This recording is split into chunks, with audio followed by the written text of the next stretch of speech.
किसी जंगल में एक हिरनी रहती थी जो गर्भवती हुई जब तो वह अपने बच्चे को जन्म देने के लिए किसी सुरक्षित स्थान को ढूंढने लगी।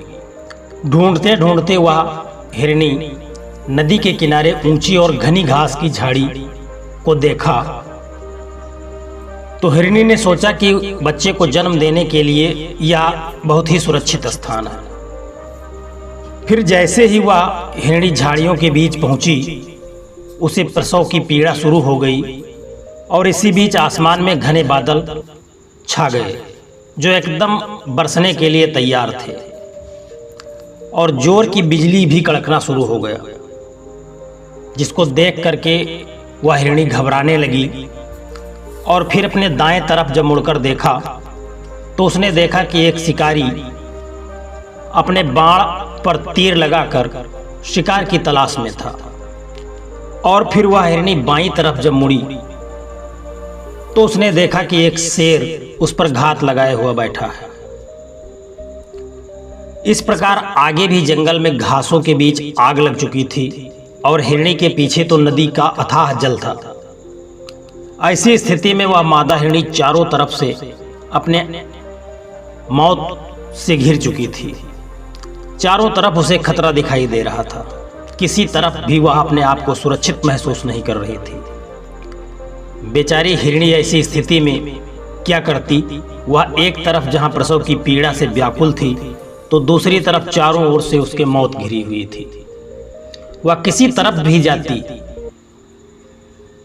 तो उसका जीवन संकट में पड़ जाता। अब ऐसी स्थिति में वह मादा हिरनी का बचना मुश्किल था।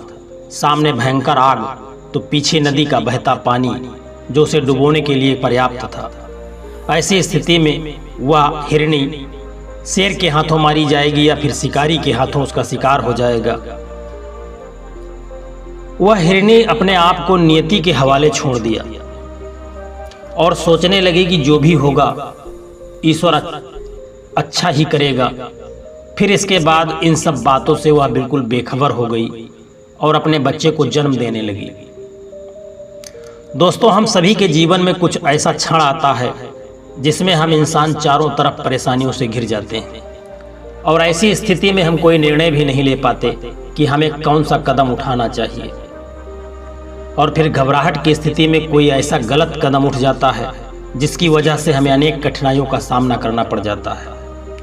लेकिन यदि हम इन परिस्थितियों को नियति मान करके अपने कर्म में डटे रहें और हार जीत, लाभ हानि, यश अपयश की चिंता किए बगैर अपने उत्तरदायी पर अपना ध्यान केंद्रित करते हैं तो निश्चित ही समय बीतने के बाद हमें इन सभी परेशानियों से मुक्ति मिल जाती है और फिर हमें सुखद एहसास होता है। ऐसा सिर्फ आपके ईश्वर के विश्वास होने के कारण ही होता है, क्योंकि अगर सृष्टि का संचालन करता है तो हम सभी की देख रेख भी वही करता है और उसी के हाथों में होती है। सिर्फ हमें अपने ईश्वर में विश्वास करना चाहिए। दोस्तों, फिर कुदरत का करिश्मा देखिए। जैसे ही शिकारी ने हिरनी के ऊपर बाण चलाया उसकी आंखों में बिजली की चमक पड़ गई और वह चौंधिया गया। उस चकाचौंध की वजह से उसके बाण का निशाना चूक गया और वह हिरनी की तरफ न जा करके शेर की तरफ घूम गया और इस तरह वह शेर तीर लगने से वह सीधे तीर आंखों में उसके जाकर के लग गई, जिसकी वजह से शेर दहाड़ता हुआ इधर उधर भागने लगा। घायल शेर को देख करके शिकारी डर गया और वहां से उसने भाग लिया और इसी बीच जोरों की बरसात होने लगी, जिसकी वजह से जो जंगल में आग लगी हुई थी वह आग बुझ गई। फिर आराम से हिरनी ने बच्चे को जन्म दिया और इस प्रकार हिरनी के सामने आए सभी मुसीबत एक साथ खत्म हो गए। आपने किस प्रकार देखा कि हिरनी अपने आए मुसीबतों पर ध्यान न देते हुए अपने कर्म में लीन रही और उस पर आई सभी कठिनाइयां एक क्षण में ही शांत हो गईं। एक समय ऐसा आया जब उसकी सारी परेशानियां एक ही क्षण में समाप्त हो गईं। ठीक ऐसा ही हम सभी के जीवन में कई क्षण आते हैं जिसमें हम खुद को चारों तरफ से कठिनाइयों से घिरा हुआ महसूस करते हैं और ऐसी स्थिति में कोई ठोस निर्णय भी हम नहीं ले पाते। तब हमें ऐसी स्थिति में सब कुछ ईश्वर की इच्छा मान करके उस पर छोड़ देना ही उचित होता है। क्योंकि कहा गया है जो होता है वो अच्छा ही होता है।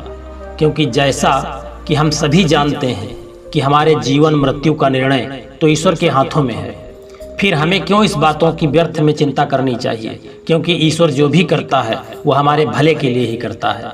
इसलिए हमें हमेशा ईश्वर के निर्णयों का सम्मान करते हुए जीवन के पथ पर आगे बढ़ते रहना चाहिए।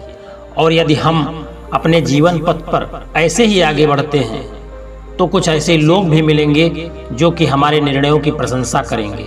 ऐसे लोगों से हमें जीवन में आगे बढ़ने की प्रेरणा मिलती है। और कुछ ऐसे लोग भी मिलेंगे जो कि हमारे निर्णयों की आलोचना भी करते हैं, तो हमें इनका भी सम्मान करना चाहिए। क्योंकि ये वही लोग हैं जो कि हमारी कमियों को गिनाते हैं। हमें इनसे सीख लेना चाहिए, अपनी गलतियों और कमियों को सुधार करना चाहिए। इसीलिए कहा गया है कि आपकी सकारात्मक सोच आपको कहीं अधिक शक्तिशाली बनाती है। इसलिए हमेशा सकारात्मक सोचें, खुद को पॉजिटिव रखें। क्योंकि यदि आपको अपने ईश्वर पर विश्वास है, उस पर श्रद्धा है, तो ईश्वर आपकी मदद करता है। हर मुश्किल घड़ी में आपको ईश्वर बचाता है। क्योंकि जब सारे रास्ते बंद हो जाते हैं उस समय हमें केवल ईश्वर की ही याद आती है। और ईश्वर हमारे लिए वह सुरक्षित माहौल भी तैयार कर देता है। यदि हमें उस पर भरोसा है तो परेशानियां आती हैं और वो चली जाती हैं। परेशानियां कुछ समय तो ऐसा लगता है कि जैसे वो हम पर हावी हो रही हैं, लेकिन एक समय उनका अंत हो जाता है और सारी परेशानियां दूर हो जाती हैं। दोस्तों, यह कहानी आपको कैसी लगी है?